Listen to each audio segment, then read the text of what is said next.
Hello and welcome to Coach's Corner. I'm Dallen, Stanford, World Rugby and Major League Rugby commentator, and back for his weekly segment is New England Free Jacks head coach Ryan Martin, the man known as Muscle Man. Hello, my friend. How are you? Hello. Great to be back on the show. And yes, I'm going good. Awesome. Let's talk about your trip off the field to the nation's capital. How was that? Oh, amazing. Beautiful city, very green. I was surprised at the green space. And I think it was a little bit warmer down there. So the trees had a lot more green leaf than up here at the moment. I couldn't believe it. It's such a big open city and really easy to get around, and we're able to drive past the main monuments. So it was pretty cool for me. You see a lot of Washington on TV and in movies, so it was nice to sign off of having been there as such. Yeah, you're certainly getting around as the season gets on, And so let's talk about your sixth match this season. You took on a strong Old Glory DC side at Segra Field. Let's get your analysis on that clash. Yeah, so it's actually a really cool field down there.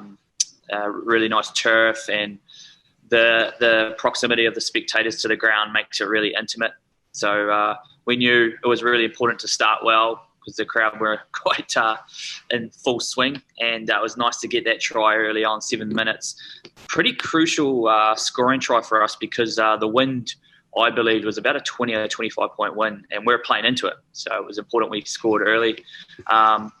And then DC kind of chipped back with two penalties, which made it pretty even at 7-6, leading into essentially the last 15 minutes of the match.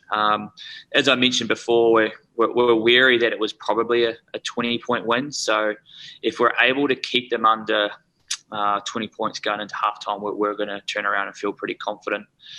The next couple of phases are pretty crucial. You can see on the clock there's 10 minutes left and it's 13-7. If we had gone on at halftime around then, we would have been feeling really good. But they got two tries in this period, which especially the last one, I think, yeah, here it is here with 38 on the clock, 2 minutes to play. This one made me a little bit anxious going in at halftime, knowing we're going to have to, come out and score over 20 points with that wind, which I think, looking here, you can see we make a pretty good fist of it, and Harrison Boyle and Dougie are starting to build a pretty special relationship. That looks very simple, but it's actually very hard to do. And we're pretty happy with putting ourselves back into the game here.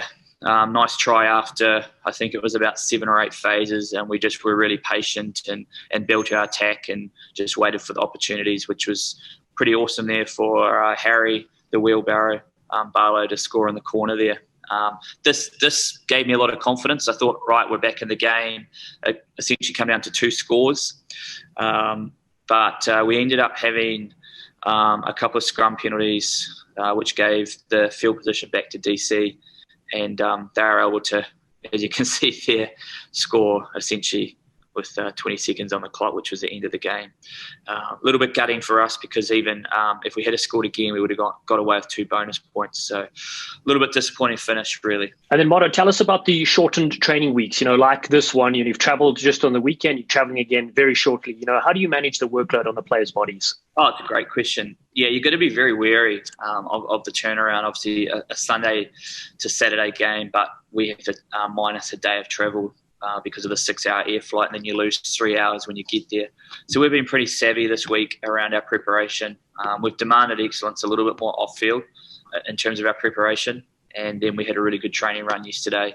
Another good training run. We got up early this morning and had a really good run before we jump on the plane. So we're in an awesome space. And for me, we're on a 9-week stretch in terms of before our next bye. So it's pretty crucial you manage the players' loads mentally as much as physically as well. Because these are big games, and you mentally got to lift every single time. And I'm always thinking outside the square. How do we take that mental burden off the players and keep them super fresh as much as physically? Physically is easy. You can do a lot of work, obviously off field, but it's more the mental for me. So we've had a barbecue this week and mini game teams and challenges and just keeping the vibe really cool. And it's a big journey this Saturday, heading back to Cali, famous Los Angeles Memorial Coliseum, to take on the San Diego Legion.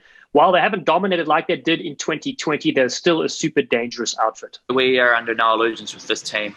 They obviously love to work off turnover ball, kind of like a 7 style. They'll make a breakout and have people in support. So we know how valuable and how much we have to respect the rugby ball this week, because you can't give them any loose opportunities, any time, any space, because as you can see in these clips here, they make the most of it.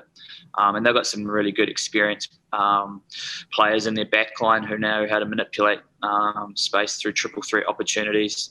So we've been working on how do we eliminate that this week. But in saying that, I think we're building pretty nicely. So it's going to be a great matchup between two pretty exciting backlines. And then it'll come down to the grunt work within the forwards. You can see here, they know how to put the hurt in the maul on teams. So we're pretty aware of that as well. Pretty special to have Joe Johnson back. I think he's pretty excited about going up against a pretty good team. So it's going to be all go. And then, Coach, how is the health of the squad doing? Do you have any player updates for us this week? No, pretty healthy. We're a little bit banged up after DC, but everyone's kind of got through to date. I think Connor Kindred had his surgeries today for his knee, so he's probably 2 weeks away, which is a great outcome from that. Sean Yakubian's obviously back.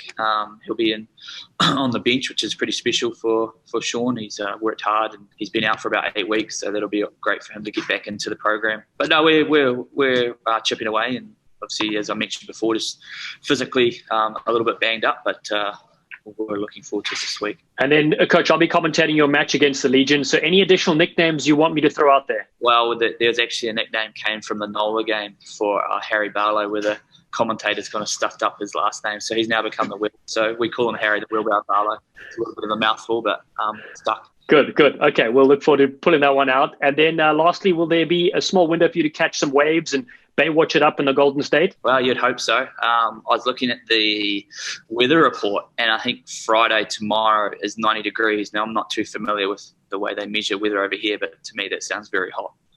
Yeah, it certainly does. And then do you have time to hit Gold's Gym, with Arnold, now that you called the Muscle Man? Yeah, I've been invited down there. The word's got out that the Muscle Man's coming to town, so I might have to show face a little bit. Well, as always, a pleasure to speak to you, Coach Ryan Martin. The people can support New England Free Jacks in Major League Rugby Season 4 visiting freejacks.com. They can also get their amazing merchandise and watch the workhorses in action at thrugbynetwork.com, and now available on Roku as well. All the best in California, and please take some sun cream for John Poland this time. Yeah, that's number one item on the luggage list.